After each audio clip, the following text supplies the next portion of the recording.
Usually when you think of a meticulously planned, spreadsheet-driven early retirement, you picture, index funds and really quiet mornings. Right, right. A life totally engineered for predictability. Exactly. You picture safety. You certainly do not picture a 62-year-old financial blogger getting his mind completely blown by a Mexican techno-funk band while, like, sweating in a gym in San Cristobal. No, you really don't. It is about as far from a typical retirement narrative as you can possibly get, which is honestly exactly why it's so compelling. Yeah, totally. So, welcome to today's deep dive. Today, we're looking at a blog post titled TIL Midnight Generation, with TIL meaning, today I learned. Right. And this post comes from a site called The Millionaire Educator, which is run by a guy named Jerry Bourne. He's the 62-year-old American who's doing the quasi early retirement thing down in Mexico. And we should probably give some context on him, right? Yeah. Because normally this is a man who deals in heavy, really dry financial realities. Hmm.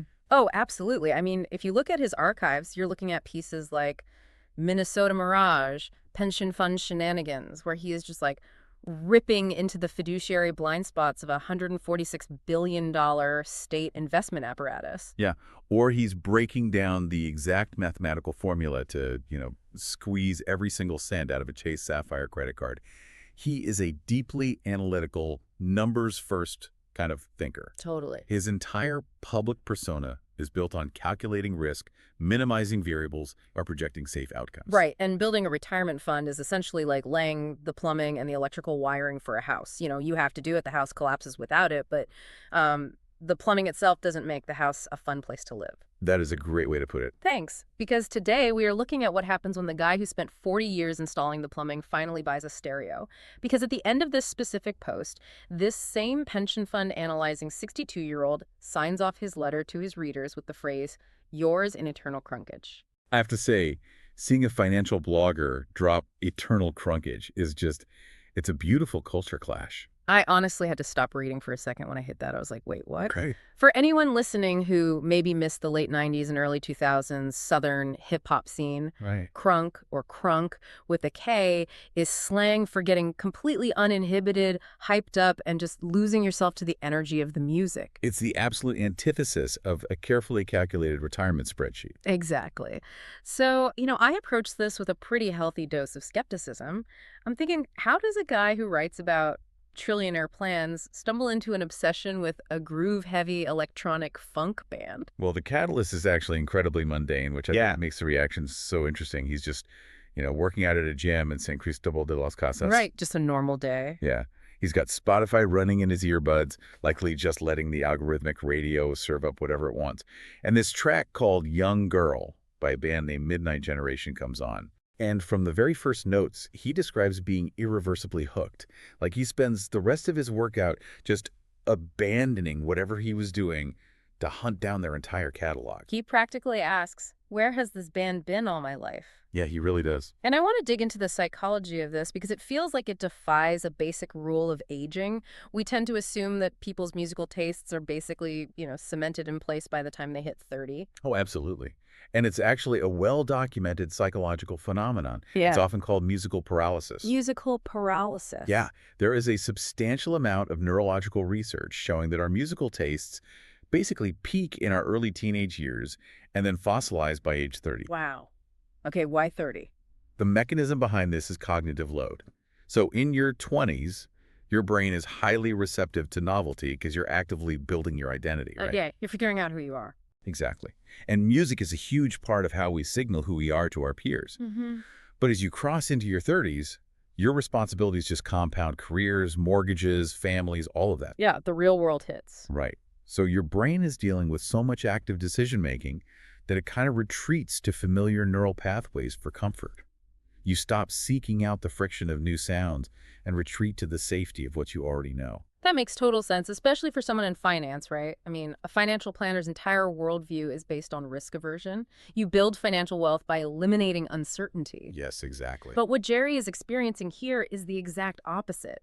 Emotional wealth requires taking a risk on the unknown. By just letting the algorithm surprise him, he accidentally bypassed that cognitive wall. Precisely. Because the novelty receptors in the brain don't actually disappear at 62. They just, atrophy from lack of use.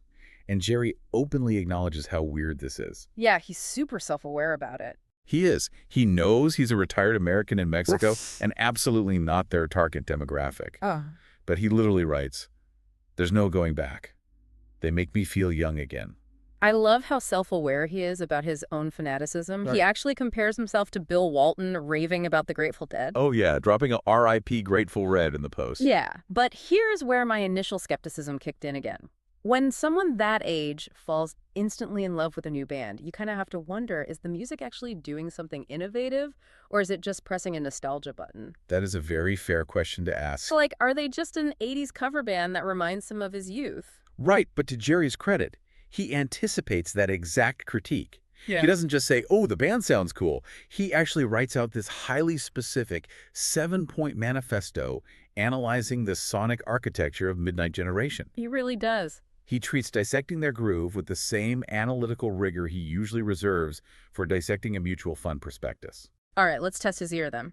He starts by isolating the rhythmic guitars, specifically calling out the lead vocalist and guitarist, Fernando Mares.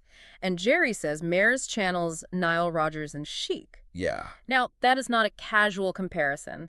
That is the holy grail of funk guitar. It absolutely is. Yeah. And to understand why that matters, you have to understand the mechanics of Nile Rodgers' style. It's often called chucking. Chucking. Okay, break that down for us. So the guitarist isn't just playing chords. They're constantly moving their fret hand to move the strings, which essentially turns the guitar into a highly syncopated percussion instrument. Oh, wow. So it's more about rhythm than melody. Exactly. It creates this driving, sharp, almost aggressive forward momentum. If Fernando Mares is executing that successfully, he's laying down a structural foundation that basically forces your brain to recognize a physical groove before a melody even starts. Okay, so the foundation is solid. Then Jerry moves to layer 2, which is the vocals and synths. He notes that Mares has these incredibly warm, smooth vocals, but they're layered over retro-futuristic keyboards. Right, he describes it as 70s disco crashing into 80s new wave. Yeah. But it's his third point that really caught my attention. He points out their use of a very specific analog piece of hardware, the talk box. Yes, the talk box is the secret weapon in classic funk, and it's a brilliant observation by Jerry. So walk us through the actual mechanics of it, because it's not just the same thing as auto-tune, right? Not at all. Autotune is software correcting pitch. A talkbox is a physical analog mechanism. Okay. So you have a synthesizer generating a raw, buzzing waveform. But instead of sending that sound out on an amplifier, the musician literally routes the sound up through a plastic tube and puts the tube into their mouth. Wait, literally into their mouth? Yes. They don't sing, they silently mouth words. Their human vocal tracked their throat, tongue, and lips acts as a physical filter for the synthesizer's waveform. So they are literally shaping an electronic machine's sound with their own biological vocal cords. Exactly. It creates this robotic, highly resonant, deeply funky sound. It bridges the gap between cold machinery and human expression. That is wild. And when you hear a talk box, it triggers something unique in the brain because it sounds like a machine is trying to organically communicate with you. Jerry notes that this stands out brilliantly in both their studio tracks and their live shows. Right, and then you add in his fourth and fifth points, which are the thick, heavy bass lines and incredibly tight syncopated drums, and I started to really see his argument. Yeah, it's a full package. But I still pushed back in my own mind a little bit while reading. If they have Nile Rodgers guitars, 80 synths, and a talk box, I mean, aren't they just acting like a musical time machine? Aren't they just harvesting American nostalgia? That's the trap a lot of retro-sounding bands fall into, for sure. They end up sounding like a sterile museum exhibit of 1980s funk. Right, exactly. But Jerry's seventh point explains why Midnight Generation escapes that trap, and it's really the key to their entire sound. He calls it their unique Mexican border soul. Right, because the band hails from Chihuahua in northern Mexico. Yes. So they aren't trying to perfectly replicate American funk in a vacuum. They're taking those classic American elements and filtering them through their own geographical and cultural identity. But how does that actually manifest in the music, though? Like, what does that sound like? It shows up in the rhythm and the warmth of the production. Traditional 80s synth pop is often highly quantized, meaning the drum machines are locked perfectly to a rigid mathematical grid. Right. Which can sound a bit sterile. Exactly. But Midnight Generation injects live, organic Latin percussion elements that play slightly ahead of or behind that rigid beat. Oh, I see. That friction between the mathematical perfection of the synthesizer and the organic, unquantized sway of the Mexican percussion creates a sense of cultural warmth. It's cross-pollination. They've taken a musical lineage from one side of the border and fundamentally altered its DNA Yeah. with a lived experience from the other side. Okay, that friction is where the crunk lives. I love that. It really is. Okay, I will officially concede that Jerry Bourne has an excellent ear for music. But what fascinates me even more than his musical critique is how this discovery completely invades his daily life. Oh, it completely takes over. Right. He didn't just throw a few tracks onto a generic workout playlist and move on. He essentially mapped out a personalized Midnight Generation soundtrack for every emotional state he experiences in retirement. He essentially weaponized their discography to dictate his daily mindset. Yeah. Instead of treating music as passive background noise, which is what most of us do while we work or drive, he is using it as an emotional utility. Yes, he has a track for every single scenario. Like to jumpstart his mornings, he specifically dials up tracks like It Don't Matter and Impala 1985. It's a deliberate choice to set an energetic baseline for the day. Yeah. But then he uses their music to anchor deeper emotional connections too. He points out a song called You Knock Me Off My Feet and explicitly states that he plays it because it reminds him of his wife. Which is a beautiful mechanism of the human brain. We use music to encode memory and emotion. By tying a brand new sonic experience to his long-standing marriage, he's layering new, vibrant associations over a decades-old relationship. He's refusing to let his emotional life become static. Exactly. And when he wants to shift into something more complex, he relies on a track called Trouble, praising its deep, intricate grooves. And then for pure, unadulterated fun, he has a whole rotation ready. Ila Mia Donna, Ghosts, I Can't Do Without You, Hey Ya, and La La La. He's basically built a control panel for his own dopamine. He really has. But the absolute peak of this entire journey didn't happen in his earbuds at all. It happened last February when he and his wife traveled to Lyon to actually see Midnight Generation perform live. And this 62-year-old financial analyst declares it his favorite concert ever. Think about the weight of that statement. Just think about how much life he has lived, the sheer number of live shows he could have potentially seen across the 70s, 80s, 90s, and beyond. To say that a techno-funk band from Chihuahua playing a gig in Lyon in 2024 is the absolute zenith of his live music experience. I mean, that aggressively challenges how we view aging. It dismantles the societal narrative entirely. We have this quiet, tragic assumption built into our culture that all our best firsts happen before we turn 30. Yeah, the best concert, the best trip, the most intense rush of discovery. Right. We assume that our capacity for awe simply runs out of battery as we age, that we've basically seen all the tricks the world has to offer. But Jerry's experience proves the capacity for awe is completely intact. The hardware isn't broken. What happens is that we just stop feeding it new software. That's a great analogy. We stop putting ourselves in environments where we're vulnerable to surprise. Exactly. All requires vulnerability.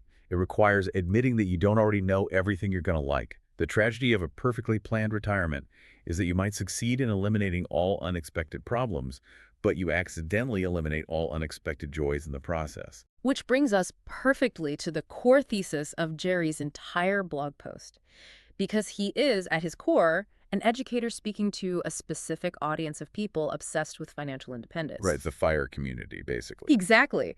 And he steps back from analyzing the talk box and the rhythmic guitars, and he issues a profound warning to his readers.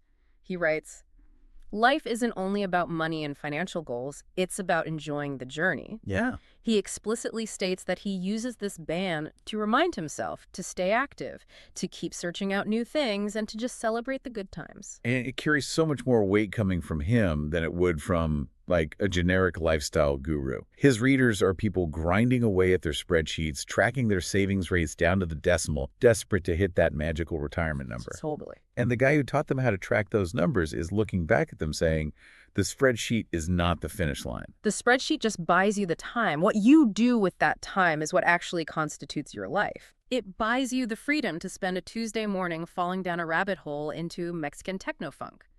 It means that the real wealth Jerry found in his early retirement wasn't hidden in his portfolio returns. His ultimate asset is his preserved curiosity. That translates into a very pointed question for anyone listening right now. I mean, Jerry laid out exactly how he disrupted his own routine. So what is something genuinely new that you are letting yourself love right now? Oh, that's a great question. Have you permitted yourself to discover a new genre of art or a wildly different hobby recently?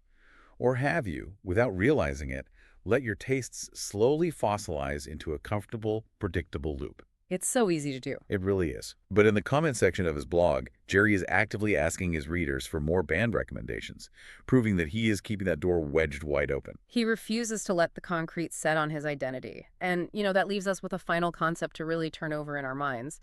In a totally different context, Jerry wrote an article about the stock market titled In Search of Missing Fortunes. In it, he quotes the classic investing maxim: time in the market is more important than timing the market. Right. The premise being that you can't predict when the best days will happen, so you just have to stay exposed to the market to catch the compound growth. Exactly.